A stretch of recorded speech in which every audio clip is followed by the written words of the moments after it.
All right, those are all my red, like sheer red blushes. Now we've got some like brighter pink fuchsia blushes. So this is Rhode, and the color is Juice Box. Yeah, Juice Box. So really vibrant fuchsia, obviously a more opaque than these.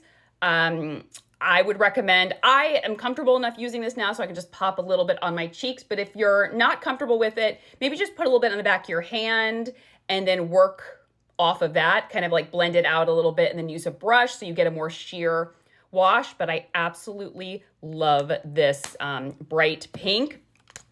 And then kind of in between a pink and a red is this one from LYS Beauty in Bubbly. Now this is like really, really opaque.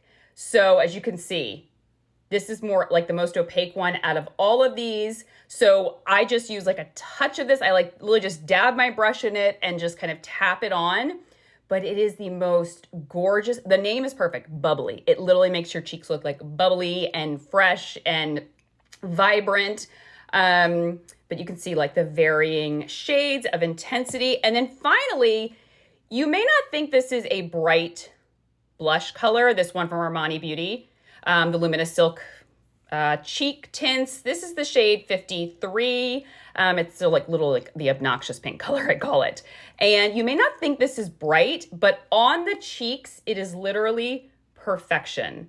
And it ends up looking less pink and more like a flush. Okay, so while it looks kind of like weird there, if you apply it on the cheeks, I'm gonna put it over what I have right now so I can show you in real time. I'm not even gonna do a cut. It ends up looking like you've been out in the cold.